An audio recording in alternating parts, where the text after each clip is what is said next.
ഉണ്ണിയപ്പം ഉണ്ടാക്കിക്കൊണ്ടിരുന്നപ്പോൾ പറഞ്ഞല്ലോ. അപ്പോൾ ഉത്സവത്തിൻ്റെതായിട്ടുള്ള കലാപരിപാടികൾ കുറച്ചൊക്കെ അവിടെ നടക്കുന്നുണ്ട്. പക്ഷെ എനിക്ക് നാളത്തേക്ക് ഇൻട്രോ ഇല്ലാത്തതുകൊണ്ട് ഇൻട്രോ എടുക്കാൻ സമയം എപ്പോഴാണ് കിട്ടിയത്. അപ്പോൾ ബാക്ക്ഗ്രൗണ്ടിൽ കുറച്ച് സൗണ്ട് ഒക്കെ ഉണ്ട്, പിന്നെ ഭജനൊക്കെയാണ്. അപ്പൊ അതുകൊണ്ടൊന്ന് അഡ്ജസ്റ്റ് ചെയ്യാട്ടോ, കുഴപ്പമില്ലല്ലോ. ഇൻട്രോ മാത്രമല്ലേ പറയുന്നുള്ളൂ, കുക്കിങ്ങിലൊന്നും ഈ ഒരു സൗണ്ട് ഇല്ല. അപ്പൊ നമ്മൾ ഉണ്ടാക്കാൻ പോകുന്നത് നമ്മുടെ നാടൻ രീതിയിലുള്ള ട്രഡീഷണൽ ആയിട്ടുള്ള ഉണ്ണിയപ്പം. ഉണ്ണിയപ്പം എല്ലാവർക്കും അറിയാവുന്ന റെസിപ്പിയാണ്. ഞാൻ പിന്നെ ഉണ്ണിയപ്പം ഉണ്ടാക്കിയപ്പോൾ പറഞ്ഞു ഉത്സവം ആയതുകൊണ്ട് ഉണ്ണിയപ്പം എല്ലാ വർഷവും ഉണ്ടാക്കുന്നതാണ്. അതപ്പോൾ ഞാൻ ചെയ്യുമ്പോൾ എന്തായാലും നിങ്ങളെയും കൂടി ഒന്ന് അതിൽ പങ്കെടുപ്പിക്കാമല്ലോ എന്ന് ചോദിച്ചു. നമുക്ക് ഒരുമിച്ച് ഉണ്ണിയപ്പം ഉണ്ടാക്കാമല്ലോ എന്ന് ചോദിച്ചു. അതുകൊണ്ടാണ് ഇപ്പോൾ ഉണ്ണിയപ്പത്തിന്റെ റെസിപ്പി ഇപ്പോൾ ചെയ്യുന്നത്. എന്താണെന്ന് വെച്ചാൽ നമ്മൾ നെയ്യപ്പം ചെയ്തിട്ട് അധികം ആയിട്ടില്ല. അപ്പോൾ ഉണ്ണിയപ്പത്തിന്റെ റെസിപ്പി എന്തെങ്കിലും ഉടനെ തന്നെ പ്രതീക്ഷിക്കില്ലല്ലോ.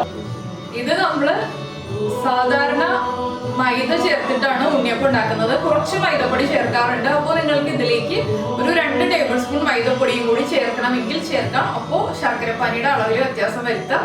എന്താണെന്ന് വെച്ചാൽ 1 ടീസ്പൂണും കൂടി അല്ലെങ്കിൽ 1.25 ടീസ്പൂണും കൂടി ശർക്കരപ്പാനി കൂടുതൽ ചേർക്കേണ്ടി വരും. പിന്നെ ഞാനിത് ഉണ്ണിയപ്പം ഉണ്ടാക്കുമ്പോൾ കൃത്യമായിട്ട് പറയുന്നുണ്ട് ശർക്കരപ്പാനിയുടെ അളവ്. പക്ഷെ നമ്മള് 1/4 കപ്പാണ് ശർക്കരപ്പാനി ചേർക്കുന്നത്.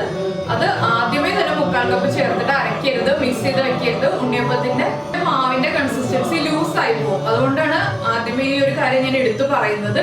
പിന്നെ എന്താണെന്ന് വെച്ചാൽ നമ്മൾ അരി വെള്ളത്തിൽ നിന്ന് മാറ്റി വെച്ചതിന് ശേഷം മാത്രം ഒരു അരമണിക്കൂർ കഴിഞ്ഞിട്ട് ഉണ്ണിയപ്പം ഉണ്ടാക്കുക. ഇല്ലാന്നുണ്ടെങ്കിൽ അരിയിലുള്ള വെള്ളം കൂടി ചേരുമ്പോൾ നമ്മുടെ വെള്ളത്തിന്റെ അളവ് തെറ്റിപ്പോകും. ഇതൊക്കെ അറിയാത്ത ആളുകൾക്ക് വേണ്ടി പറഞ്ഞു തരുന്നതാണ്. എന്താ വെച്ചാൽ വെള്ളത്തിന്റെ അളവ് തെറ്റിയിട്ടുണ്ടെങ്കിൽ ഉണ്ണിയപ്പം ഒട്ടും പെർഫെക്റ്റ് ആവില്ല. അതുകൊണ്ടാണ്.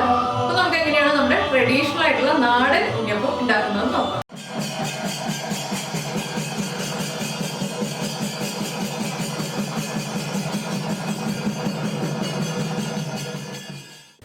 നമുക്ക് നമ്മുടെ ഉണ്ണിയപ്പത്തിന് ആവശ്യമായിട്ടുള്ള ഇൻഗ്രീഡിയൻസ് നോക്കാം. നമ്മളിപ്പോൾ 2 കപ്പ് അരി വെള്ളത്തിൽ സോക്ക് ചെയ്തെടുത്തിട്ടുണ്ട്. ഇതിപ്പോൾ സാധാരണ പച്ചരി ഉണ്ടല്ലോ, നമ്മുടെ വീടിന്റെ അടുത്തുള്ള ഷോപ്സിലൊക്കെ അവൈലബിൾ ആവുന്ന സാധാരണ പച്ചരിയാണ് എടുത്തിരിക്കുന്നത്. ഇതിപ്പോൾ 8 മണിക്കൂർ സോക്ക് ചെയ്തെടുക്കാം. ഇല്ലാന്നുണ്ടെങ്കിൽ നമ്മളിപ്പോൾ രാവിലെയാണ് ഉണ്ണിയപ്പത്തിന് അരച്ചു വയ്ക്കുന്നതെന്നുണ്ടെങ്കിൽ നമ്മൾ രാത്രി കിടക്കുമ്പോൾ നന്നായി അരി വാഷ് ചെയ്തതിന് ശേഷം വെള്ളം ഒഴിച്ചു വയ്ക്കുക. അതിനുശേഷം രാവിലെ നമ്മൾ വെള്ളത്തിൽ നിന്ന് മാറ്റിയിട്ട് അരച്ചെടുക്കുക. അപ്പോൾ ഏത് രീതിയിലാണോ സൗകര്യം ആ രീതിയിൽ ചെയ്യുക. 8 മണിക്കൂറെങ്കിലും മിനിമം സോക്ക് ചെയ്താൽ വളരെ നന്നായിരിക്കും. ഇല്ലെങ്കിൽ ഓവർനൈറ്റ് സോക്ക് ചെയ്യാം. ഇപ്പോൾ 2 കപ്പ് അരിയിലേക്ക് ഞാനിപ്പോൾ 300 ഗ്രാം ശർക്കര 1/4 കപ്പ് വെള്ളം ചേർത്ത് മെൽറ്റ് ചെയ്തെടുത്തിട്ടുണ്ട്. അതപ്പോൾ അരച്ചു വരുമ്പോൾ നമുക്ക് കുറച്ചുകൂടി വെള്ളം ചേർക്കണമെങ്കിൽ ചേർക്കാം. ഇപ്പോൾ 1/4 കപ്പ് ശർക്കരപ്പാനി ചേർത്തിട്ടാണ് ഞാൻ അരച്ചെടുക്കാൻ പോകുന്നത്. അപ്പോൾ മുഴുവനും ഒരുമിച്ച് തന്നെ ഒഴിക്കില്ല, കുറച്ചായിട്ട് ഒഴിക്കുള്ളൂ. ഇതിലേക്ക് ഈ വലിപ്പത്തിലുള്ള 2 പഴം എടുത്തിട്ടുണ്ട്. അപ്പോൾ നല്ല പഴുത്ത പാളയംകോടൻ പഴം എടുക്കുക. അങ്ങനെയാണെങ്കിൽ ഉണ്ണിയപ്പം പെർഫെക്റ്റ് ആവുള്ളൂ. ഇതിലും കുറച്ചുകൂടി പഴുപ്പ് കൂടിയതാണെന്നുണ്ടെങ്കിൽ അത്രയും നന്നായിരിക്കും. ഏറ്റവും നന്നായിട്ട് തൊലി കറുത്തിരിക്കുന്ന പാളയംകോടൻ പഴമാണ് ഉണ്ണിയപ്പത്തിന് നമ്മൾ എപ്പോഴും എടുക്കാറുള്ളത്.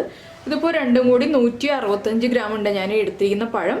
പിന്നെ ഇതിലേക്ക് ഒരു 12 ഏലക്ക എടുത്തിട്ടുണ്ട്. പിന്നെ നമ്മൾ ഉണ്ണിയപ്പത്തിൽ ചേർക്കുന്നത് ഒരു പിഞ്ച് ഉപ്പ്. നമ്മളെല്ലാ മധുരമുള്ള റെസിപ്പികളിലും ചെയ്യുന്ന പോലെ തന്നെ ഒരു നുള്ളു ഉപ്പ് ചേർക്കുക. പിന്നെ നെയ്യിൽ തേങ്ങാക്കൊത്തൊന്ന് ഫ്രൈ ചെയ്ത് ചേർക്കാം.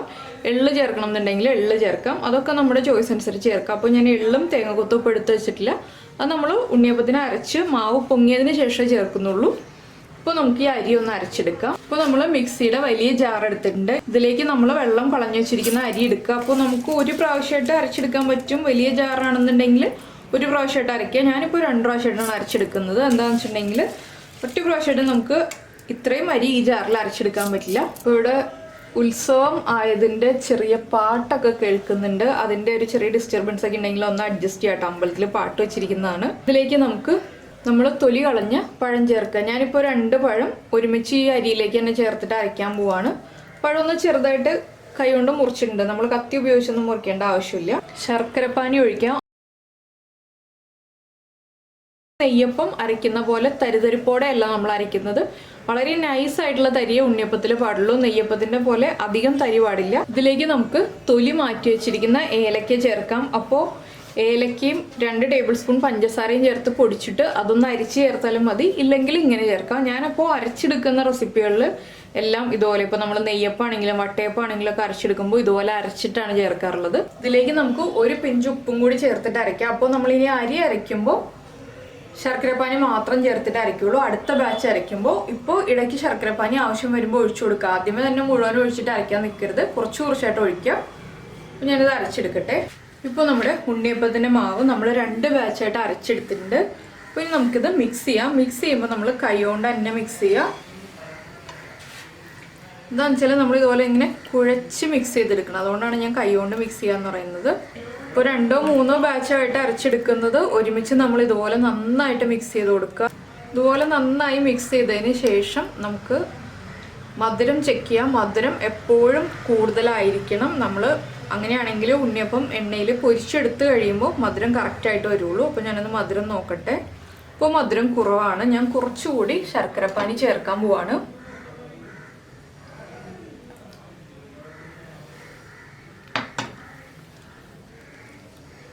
ഇത് നോക്കുമ്പോൾ നമുക്കിപ്പോൾ നമ്മുടെ നെയ്യപ്പത്തിലെ തരിയില്ലേ അത്രയും പോലും ഇല്ല. പക്ഷെ നമ്മളിങ്ങനെ വിരൽ 2 വിരൽ ചേർത്ത് ഇങ്ങനെ പതുക്കെ ഉരച്ച് കഴിയുമ്പോൾ പതുക്കെ ഒന്ന് ഇങ്ങനെ റബ്ബ് ചെയ്യുമ്പോൾ ചെറിയ തരി ഫീൽ ചെയ്യുന്നുണ്ട്. പക്ഷെ നമുക്ക് കാണാൻ പറ്റുന്ന അത്രയും വലിപ്പമുള്ള തരികളല്ല. നെയ്യപ്പത്തിലാണെങ്കിൽ കുറച്ചുകൂടി വലിപ്പമുള്ള തരികളാണ്. അപ്പോൾ നമ്മൾ ശർക്കരപ്പാനി നെയ്യപ്പം ചെയ്തപ്പോൾ എടുത്ത് വെച്ചതുപോലെ തന്നെ കുറച്ചെടുത്ത് മാറ്റി വയ്ക്കുക. നമുക്കിത് പൊങ്ങി വന്നു കഴിയുമ്പോൾ ആ ഒരു ബാറ്ററിൻ്റെ തിക്നെസ് കൂടുതൽ ഫീൽ ചെയ്യുകയാണെങ്കിൽ കുറച്ച് ഒഴിച്ചു കൊടുക്കാം. അപ്പോൾ നമുക്കിനി ഈ മിക്സ് എടുത്ത് വെച്ചതിന് ശേഷം നല്ല ചൂടുള്ള ക്ലൈമറ്റിലാണെങ്കിൽ 6 മണിക്കൂറാവുമ്പോൾ കറക്റ്റായിട്ട് പൊങ്ങിയുണ്ടാവും. ഇല്ലാന്നുണ്ടെങ്കിൽ 8 മണിക്കൂർ വയ്ക്കാം. അപ്പോൾ നമ്മുടെ ക്ലൈമറ്റ് വ്യത്യാസം വരുന്നതനുസരിച്ച് ഉണ്ണിയപ്പത്തിൻ്റെ മാവ് പൊങ്ങി വരുന്നതിൽ വ്യത്യാസം വരും. അത് നമ്മൾ പ്രത്യേകം ശ്രദ്ധിക്കുക. അപ്പോൾ ഇതിന് പൊങ്ങി വരട്ടെ, നമുക്ക് മാറ്റി വയ്ക്കാം. ഇപ്പോൾ നമ്മൾ ഉണ്ണിയപ്പത്തിൻ്റെ മാവ് അരച്ച് വെച്ചിട്ട് 8 മണിക്കൂർ കഴിഞ്ഞു. ഇത് കണ്ടോ, കറക്റ്റായിട്ടുള്ള കൺസിസ്റ്റൻസി ആയിട്ടുണ്ട്. നമ്മളിപ്പോൾ എടുത്ത് വെച്ചതിൻ്റെ 1/4 ഭാഗം ശർക്കരപ്പാനിയെ ഞാൻ ചേർത്തിട്ടുള്ളൂ. 1/4 കപ്പ് മാറ്റി വെച്ചിട്ടുണ്ട്. എന്താണെന്ന് വെച്ചാൽ ഞാൻ പറഞ്ഞിരുന്നല്ലോ, ഇത് നമ്മൾ മിക്സ് ചെയ്ത് നോക്കിയിട്ട് ആവശ്യമാണെങ്കിൽ അരി കൂടുതൽ വെള്ളം വലിക്കുകയാണെങ്കിൽ മാത്രം നമ്മൾ ഒഴിച്ചു കൊടുക്കുക. ഇനിയിപ്പോൾ ഇതിലേക്ക് ചേർക്കാനായിട്ട് കുറച്ച് തേങ്ങക്കൊത്ത് നെയ്യിൽ ഇതുപോലെ ലൈറ്റായിട്ട് ഫ്രൈ ചെയ്തെടുത്തിട്ടുണ്ട്. കളർ അധികം മാറിപ്പോകരുത്. അതുപോലെ തന്നെ കുറച്ച് എള്ളും എടുത്തിട്ടുണ്ട്. എള്ള് നമ്മൾ നെയ്യിൽ വറുത്തെടുത്തിട്ടില്ല. ആദ്യം നമുക്ക് എള്ള് ചേർക്കാം. എള്ളൊക്കെ നമ്മൾ നെയ്യപ്പത്തിൽ ചേർക്കുന്ന അത്രയും ചേർക്കേണ്ട ആവശ്യമില്ല, കുറച്ച് ചേർത്താൽ മതി. പിന്നെ എള്ളിൻ്റെ ടേസ്റ്റ് കൂടുതൽ ഇഷ്ടമാണെങ്കിൽ കൂടുതൽ ചേർക്കാം. അപ്പോൾ ഉണ്ണിയപ്പച്ചട്ടിയിൽ എണ്ണ ഒഴിച്ച് ചൂടാക്കാൻ വയ്ക്കാം കേട്ടോ. അതിന് ശേഷം മാത്രം ആണ് ഞാനിപ്പോൾ ഇതെല്ലാം ചേർക്കുന്നത്. ഇതിലേക്ക് വറുത്ത് വെച്ചിരിക്കുന്ന തേങ്ങക്കൊത്ത് ചേർക്കുക. ഇത് ചൂടോടുകൂടിയല്ല, ചൂട് കുറച്ച് കുറഞ്ഞതിന് ശേഷമാണ് ഞാനിപ്പോൾ തേങ്ങക്കൊത്ത് ആഡ് ചെയ്യുന്നത്. തേങ്ങക്കൊത്തൊന്ന് ഫ്രൈ ചെയ്തിട്ടൊരു 2-3 മിനിറ്റ് കഴിഞ്ഞിട്ടാണ് ചേർക്കുന്നത്. അപ്പോൾ ഇനി നമുക്ക് ഉണ്ണിയപ്പം ഉണ്ടാക്കി തുടങ്ങാം. എണ്ണ ചൂടാവട്ടെ. ഇപ്പോൾ നമ്മൾ ഉണ്ണിയപ്പ ചട്ടിയിൽ വെളിച്ചെണ്ണ ഒഴിച്ചിട്ട് വെളിച്ചെണ്ണ നന്നായി ചൂടായി വന്നിട്ടുണ്ട്. വെളിച്ചെണ്ണ നന്നായിട്ട് ചൂടായി വന്നതിന് ശേഷം മാത്രം നമ്മൾ ഉണ്ണിയപ്പത്തിൻ്റെ മാവ് ഒഴിച്ചു കൊടുക്കുക. പിന്നെ ആദ്യമായിട്ട് ഉണ്ണിയപ്പം ഉണ്ടാക്കുമ്പോൾ ചിലപ്പോൾ പൊട്ടിപ്പോയിന്ന് വരും. അതൊന്നും ഓർത്ത് ടെൻഷൻ ആവേണ്ട ആവശ്യമില്ല. ആദ്യത്തെ ഉണ്ണിയപ്പം പെർഫെക്റ്റ് ആവണം എന്നില്ല. ഉണ്ണിയപ്പത്തിൻ്റെ മാവ് ഒഴിച്ചു കൊടുക്കാം.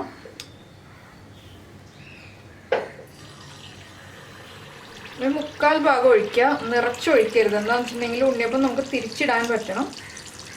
അതുപോലെ ഉണ്ണിയപ്പച്ചട്ടിയിൽ എണ്ണ ഒഴിക്കുമ്പോൾ ഇതുപോലെ തന്നെ എല്ലാ കുഴികളിലും നിറയെ എണ്ണ ഒഴിക്കുക. ഇതിപ്പോൾ കുറച്ച് വലിയ ഉണ്ണിയപ്പമായിരിക്കും കേട്ടോ. എന്താണെന്ന് വെച്ചിട്ടുണ്ടെങ്കിൽ ഉണ്ണിയപ്പച്ചട്ടിക്ക് കുറച്ച് കുഴി കൂടുതലാണ്.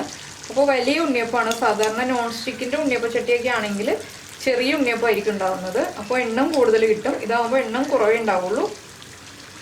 അപ്പോൾ ഞാൻ മാവ് ഒഴിച്ചപ്പോൾ ഫ്ലെയിം കുറച്ച് വെച്ചു. എന്താണെന്ന് വെച്ചിട്ടുണ്ടെങ്കിൽ നമ്മളെല്ലാത്തിലും ഒഴിച്ചു വരുമ്പോൾ ഇതിപ്പോൾ ഓടിൻ്റെ ഉണ്ണിയപ്പച്ചട്ടി ആയതുകൊണ്ട് തന്നെ ഇരിക്കുന്ന ആ ഒരു പൊസിഷനിൽ ചെറിയ ബർണറിൽ വെക്കാൻ പറ്റുന്നുള്ളൂ. അപ്പോൾ എല്ലാ സ്ഥലത്തും ഒരുപോലെ തീ എത്തുന്നില്ല. അതുകൊണ്ടാണ് ഞാൻ ഫ്ലെയിം കുറച്ച് വെച്ചത്. ഇപ്പോൾ നമ്മൾ ആദ്യം ഒഴിച്ചത് പതുക്കെ പൊങ്ങി തുടങ്ങുന്നുണ്ട്. ഈ സൈഡിലേക്കൊക്കെ തീ വരാൻ സമയം എടുക്കും. എന്താണെന്ന് വെച്ചിട്ടുണ്ടെങ്കിൽ ഈ സൈഡിലേക്കല്ല ചട്ടി ഇരിക്കുന്നത്, കറക്റ്റായിട്ടല്ല ചട്ടി ഇരിക്കുന്നത്. ഈ ചട്ടി സ്റ്റൗവിൽ വയ്ക്കാൻ കുറച്ച് ബുദ്ധിമുട്ടുള്ള ചട്ടിയാണ്. നമ്മൾ അടുപ്പിൽ വെച്ചിട്ട് കുക്ക് ചെയ്യുകയാണെങ്കിൽ, വിറകടുപ്പിൽ വെച്ചിട്ട് കുക്ക് ചെയ്യുകയാണെങ്കിൽ പെർഫെക്റ്റ് ആണ്. പക്ഷേ ഇങ്ങനെയുള്ള സ്റ്റൗവിലൊന്നും അത്ര പെർഫെക്റ്റ് ആയിട്ട് ഇരിക്കില്ല. ഇപ്പോൾ നമുക്ക് ആദ്യത്തെ ഉണ്ണിയപ്പം ഒന്ന് തിരിച്ചിട്ട് കൊടുക്കാം. അത് തനിയെ പൊങ്ങി വന്നോളും.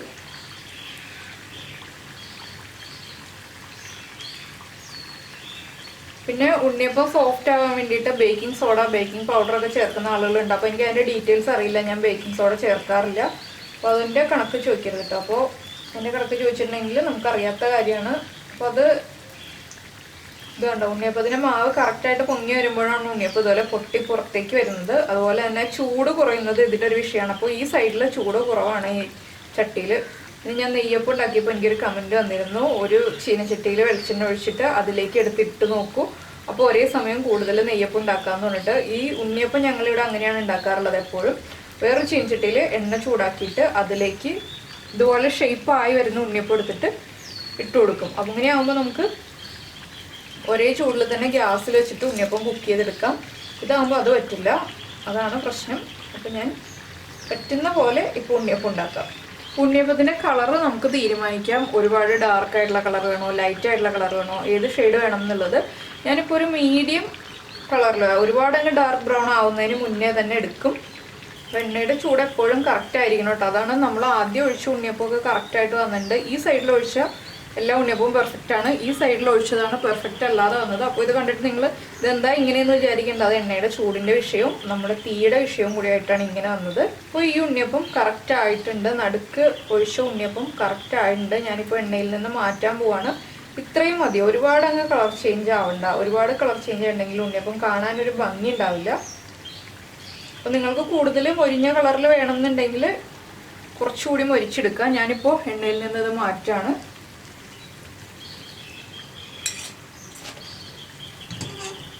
പിന്നെ ഓരോന്നായിട്ട് ആദ്യം ഒഴിച്ച ഉണ്ണിയപ്പം നമുക്ക് മാറ്റാം.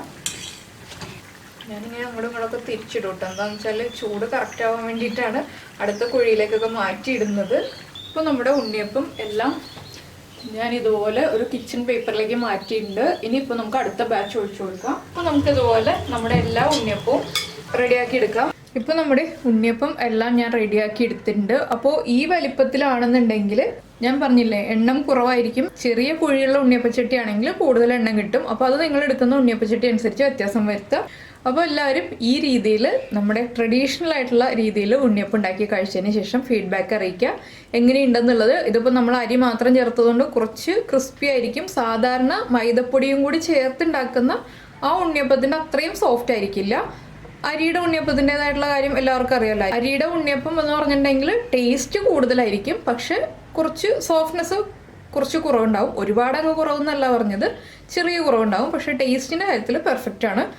പിന്നെ ഇതല്ലാതെ വേറെ രീതിയിൽ നമുക്ക് ഉണ്ണിയപ്പം ഉണ്ടാക്കാം. റവ ചേർത്തിട്ടുണ്ടാക്കാം, മലരി പൊടി ചേർത്തിട്ടുണ്ടാക്കാം. മലരി പൊടി ചേർത്തിട്ട് ഉണ്ണിയപ്പം ഉണ്ടാക്കുകയാണെങ്കിൽ ഇത്രയും സമയം വെക്കേണ്ട ആവശ്യമില്ല. അത് ഞാൻ പിന്നീട് ഒരു ദിവസം കാണിച്ചു തരാം. അപ്പോൾ എന്തായാലും ഉണ്ണിയപ്പം ഉണ്ടാക്കി കഴിച്ചതിന് ശേഷം ഫീഡ്ബാക്ക് അറിയിക്കുക. അതുപോലെ തന്നെ ലൈക്ക് ചെയ്യുക, ഷെയർ ചെയ്യുക, കമൻറ്റ് ചെയ്യുക. സബ്സ്ക്രൈബ് ചെയ്യാത്ത ആളുകൾ സബ്സ്ക്രൈബ് ചെയ്യുക. നമുക്ക് നമ്മുടെ അടുത്ത റെസിപ്പിയുമായിട്ട് അടുത്ത ദിവസം കാണാം. ബൈ. അപ്പോൾ ഇതുപോലെയാണ് നമ്മുടെ ഉണ്ണിയപ്പത്തിൻ്റെ ഫിനിഷിങ്. പിന്നെ എണ്ണയുടെ ചൂടനുസരിച്ച് ഞാൻ പറഞ്ഞില്ലേ, അത് പൊട്ടിപ്പോവാ ഒരു വ്യത്യാസം വരും. എണ്ണയുടെ ചൂട് കറക്റ്റ് ആയില്ലെങ്കിൽ അത് നമ്മളെപ്പോഴും ശ്രദ്ധിക്കേണ്ട ഒരു കാര്യമാണ്. എൻ്റെ സ്റ്റൗവിൻ്റെ പ്രശ്നവും ഞാൻ പറഞ്ഞു. അപ്പോൾ എന്തായാലും എല്ലാവരും ഉണ്ണിയപ്പം ഉണ്ടാക്കി കഴിക്കൂട്ടോ. ഞങ്ങളും കഴിക്കട്ടെ.